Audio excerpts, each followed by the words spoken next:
Hello everyone, I am Meena Bhardwaj and welcome to the SMU academy. तो आज हमारा जो टॉपिक है वो है बैटल ऑफ बक्सर। तो इससे प्रीवियस वीडियो जो हमने की थी वो थी बैटल ऑफ प्लासी। तो हमने यहाँ पे कोर्स शुरू किया है हिस्ट्री का, कंप्लीट हिस्ट्री आपको करवाई जाएगी।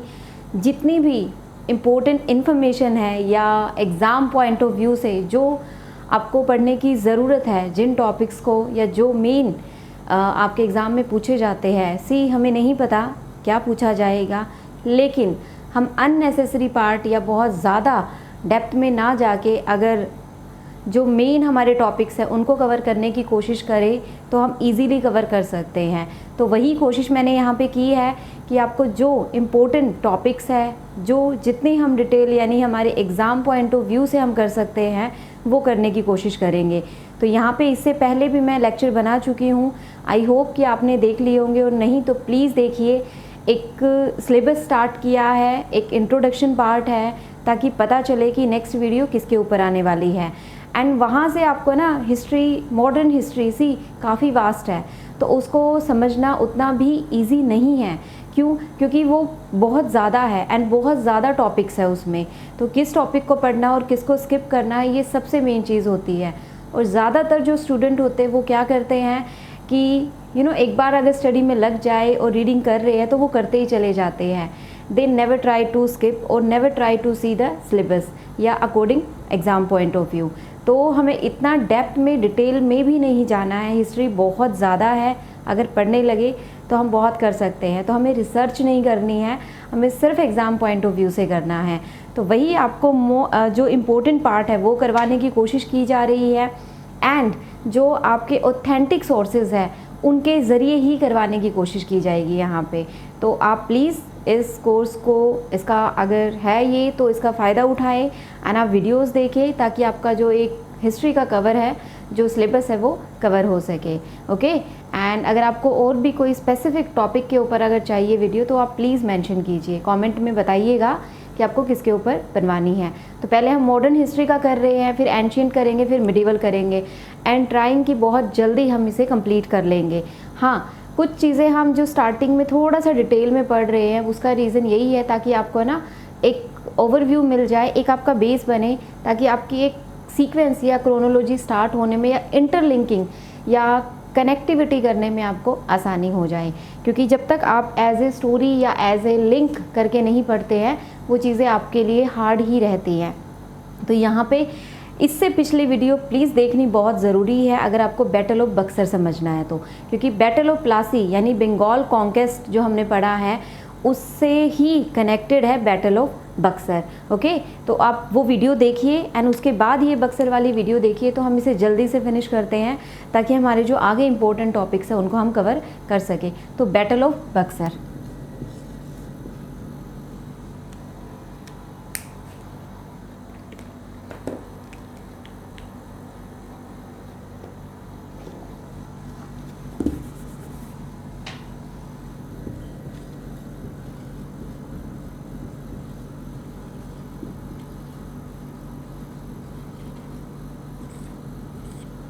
बैटल ऑफ बक्सर कब हुआ था? 1964 में हुआ था।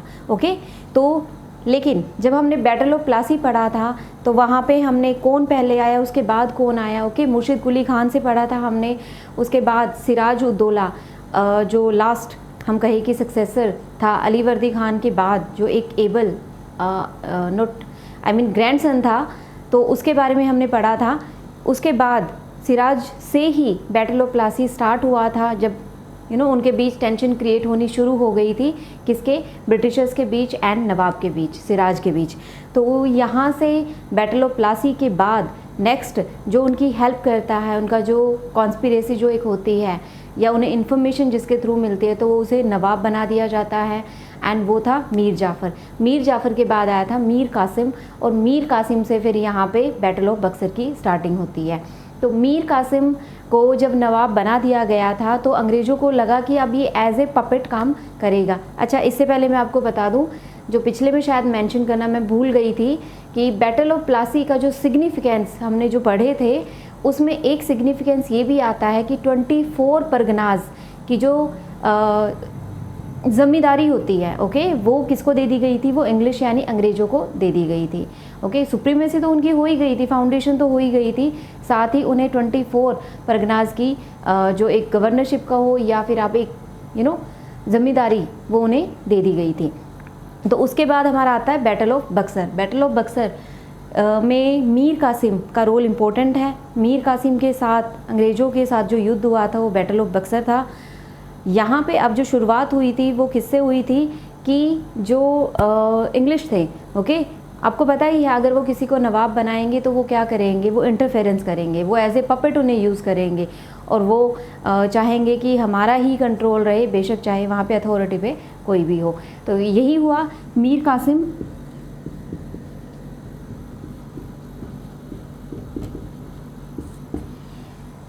कासिम नवाब बन तो गया था, लेकिन ठीक है, इंटरफेरेंस जारी रही और वो भी एज ए पपेट उसने काम नहीं किया। और क्या हुआ कि दोनों के बीच टेंशन क्रिएट हो गई। तो अब क्या हुआ, जो अंग्रेज़ थे उन्होंने उनके जो दरबारी वगैरह थे या उनके जो डिप्टी गवर्नर वगैरह थे उनको अपनी साइड ले लिया एंड उनको कहा कि इनकी रूल वगैरह या इनकी जो एक नवाबशिप है, नवाब जो भी ऑर्डर देंगे उसको मानने की ज़रूरत नहीं है। तो यही हुआ। तो इसके अगेंस्ट होते चले गए थे, इसकी बात नहीं मानी जाती थी, तो उससे एक टेंशन क्रिएट हुई। दूसरा रीज़न था दस्तक।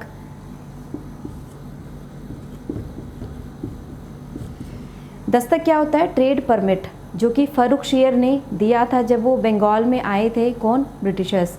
तो ये एक परमिट था, ट्रेड परमिट। इसके तहत क्या था कि उन्हें कुछ गुड्स और सर्विसेज को एग्जैम्प्ट करके बाकी पे एक ड्यूटी देनी पड़ेगी, तो उसी को दस्तक कहा गया। दस्तक कहो आप या फिर ट्रेड परमिट।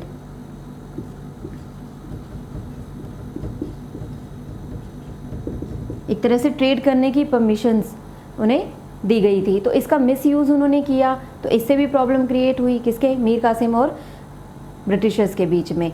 तो एक तरह से इसी से situation, war type situation create होनी वहाँ पे शुरू हो गई थी।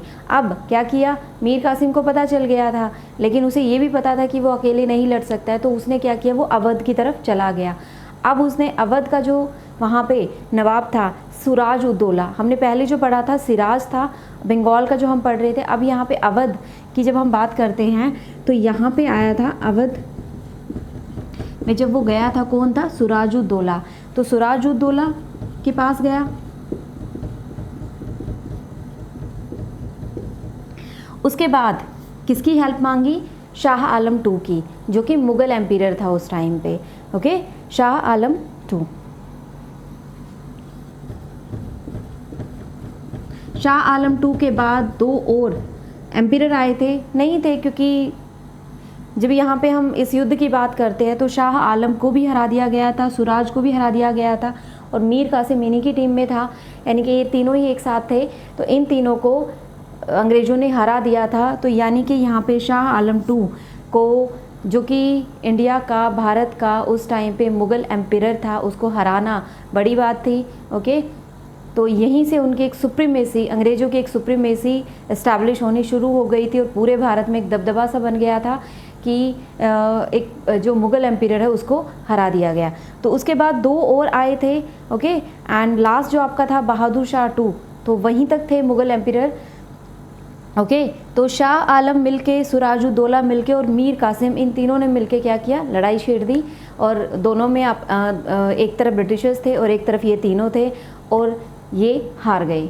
तो 1764 में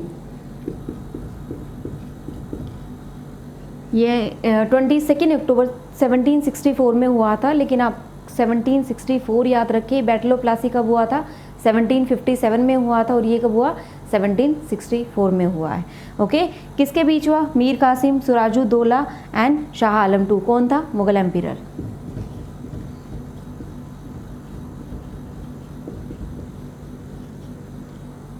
क्लियर।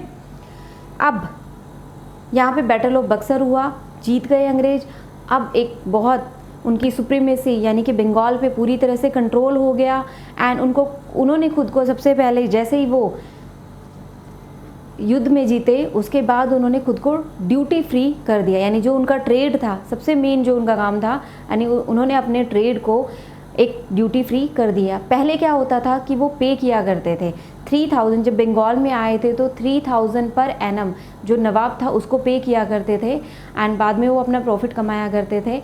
लेकिन उन्हें फिर भी कुछ रिस्ट्रिक्शंस थी, ट्रेड परमिट लगे हुए थे, ओके तो ड्यूटीज़ लगी हुई थी, तो उसके तहत वो फ्रीली ट्रेड नहीं कर पाते थे। लेकिन अब पूरा कंट्रोल हो गया बंगाल पे, और यहाँ से उनकी एक सुप्रीमेसी दिखी और यहाँ से उनकी फाउंडेशन और स्ट्रॉन्ग हो गई। तो this was the battle of Buxar. अब इसके बाद क्या आता है, इलाहाबाद ट्रीटी, यानी ट्रीटी ऑफ इलाहाबाद।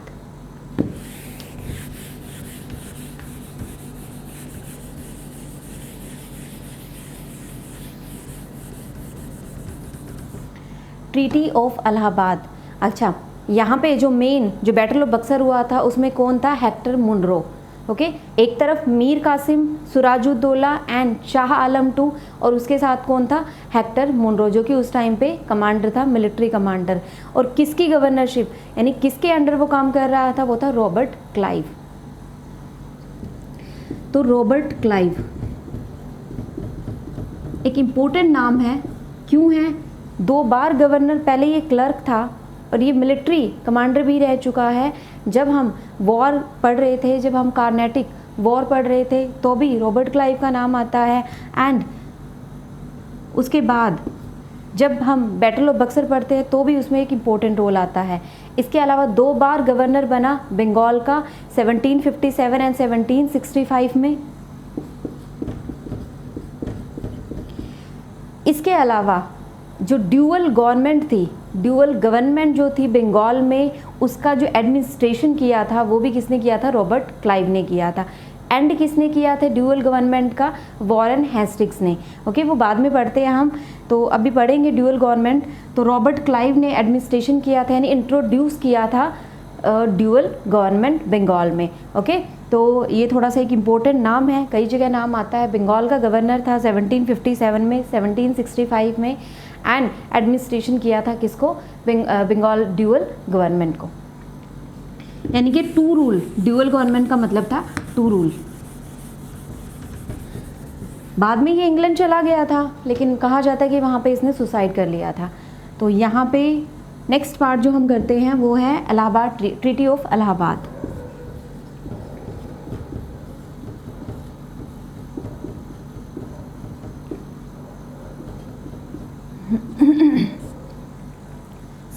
जब आपकी कोई ट्रीटी का नाम आता है ना तो वो इम्पोर्टेंट पार्ट हो जाता है। तो ट्रीटी ऑफ इलाहाबाद किसके बीच हुई थी, ब्रिटिशर्स के बीच हुई। एंड किस किस को एग्री होना पड़ा था, सिराजुद्दौला और शाह आलम टू, मुगल एम्पियर, तो उन्हें एग्री करना पड़ा था इस ट्रीटी के तहत। वो ट्रीटी क्या थी, कुछ इम्पोर्टेंट पार्ट है उसका। तो सबसे पहले अगर हम बात करें तो सुराज,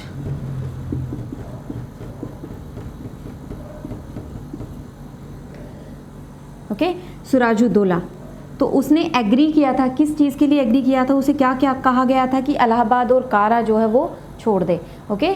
किसके लिए, शाह आलम टू को दे दे, यानी कि कारा और इलाहाबाद जो है शाह आलम को दे दे, यानी छोड़ दे ये इलाहाबाद एंड कारा, क्लियर। उसके बाद 53 लाख इंडेमनिटी, यानी कि मिलिट्री का जो नुकसान हुआ है वो पे करना पड़ेगा, ओके। तो इसे 53 लाख पे करना पड़ेगा किसको, ईस्ट इंडिया कंपनी को, क्लियर। देन थर्ड पार्ट जो आया था कि बनारस की जो ज़मींदारी है वो सौंपनी पड़ेगी बलवंत सिंह को, तो एक तरह से उसे भी इसे छोड़ना पड़ेगा। या ज़मींदार जो बनारस का ज़मींदार है वो किसे बनाना पड़ेगा, बलवंत सिंह को बनाना पड़ेगा, और एक तरह से उसे ही पूरा अधिकार देना पड़ेगा। तो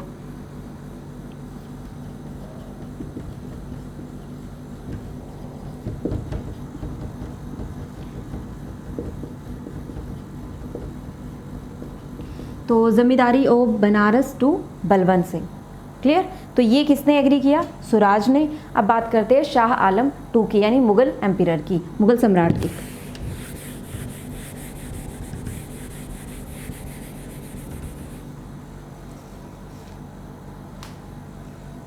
अच्छा, ये हुई थी 1765 में, वॉर हुआ था 64 में, 75 में ट्रीटी हुई, एंड ये किसके मेन जो इसको ट्रीटी को करने वाला वो कौन था? Robert Clive. Okay, Robert Clive.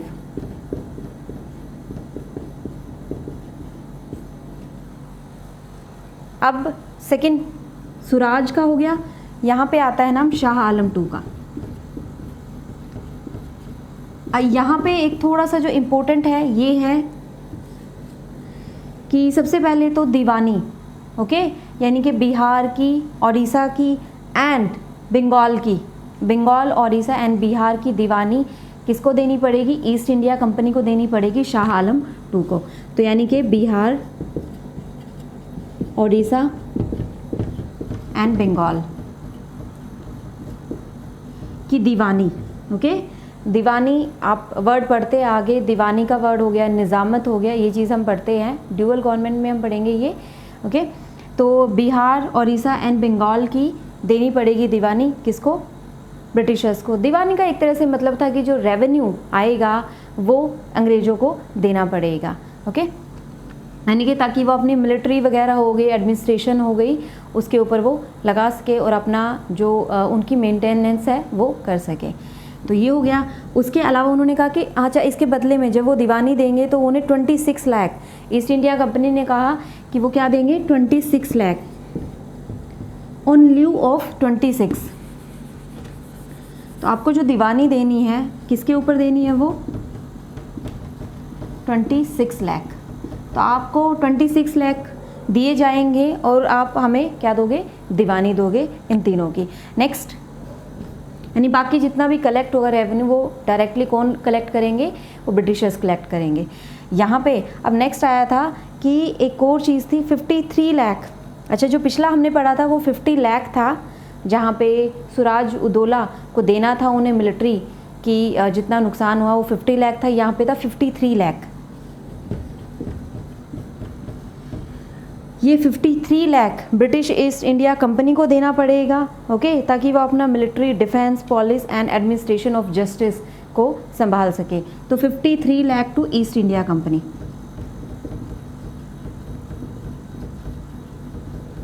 किसके लिए? मिलिट्री वगैरह के लिए, पुलिस के लिए, अपनी एडमिनिस्ट्रेशन या जस्टिस वगैरह के लिए।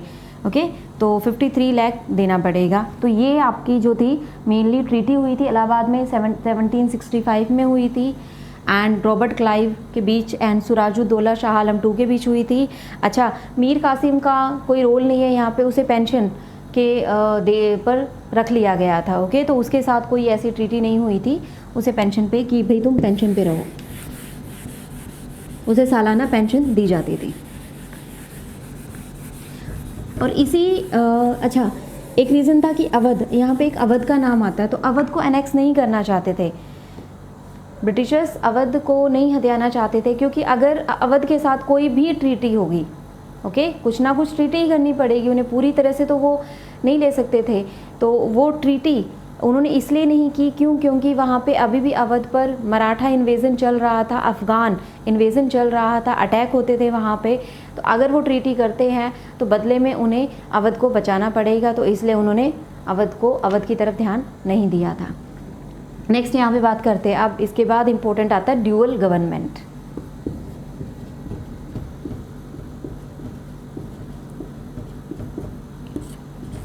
बंगाल ड्यूअल गवर्नमेंट, ये नाम सुनते हैं आप, dual government in Bengal 65 to 72। 64 में वॉर हुआ था, 65 में इलाहाबाद ट्रीटी हुई थी, 65 से 72 के बीच ड्यूअल गवर्नमेंट थी। कहाँ पे? बंगाल में। ड्यूअल गवर्नमेंट का मतलब था रूल ऑफ टू। सी, आपको कुछ भी एक्स्ट्रा कराने की कोशिश नहीं की जा रही है, स्टिल आपका कुछ पार्ट मिस हो जाता है, ओके, तो वो हम रिवीजन में या क्वेश्चंस के थ्रू या बाद में हम कवर कर लेंगे।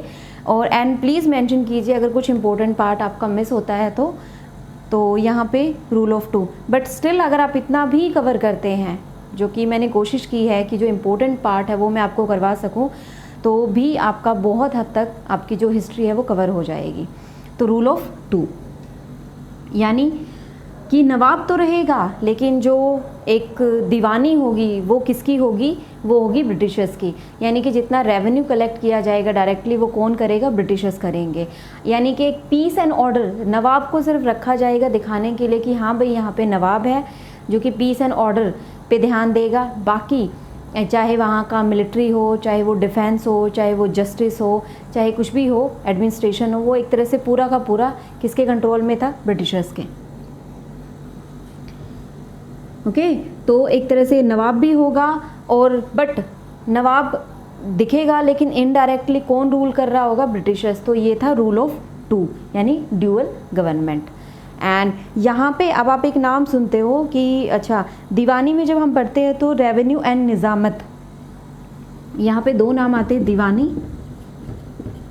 दीवानी का मतलब क्या है, दीवानी यानी कि रेवेन्यूज एंड निज़ामत। मीन्स कि अब जो रेवेन्यू, एक तो रेवेन्यू कलेक्ट होगा, फिर निज़ामत यानी कि जो उसमें से खर्च किया जाएगा मिलिट्री पे, मिलिट्री की मेंटेनेंस पे, उनके पुलिस रिफॉर्म पे, एंड उनके जस्टिस जो सिस्टम था, जुडिशरी था, उस पे जो स्पेंड होगा वो था निज़ामत। ओके तो ये आपका ड्यूअल गवर्नमेंट के बारे में था। तो दैट्स इट।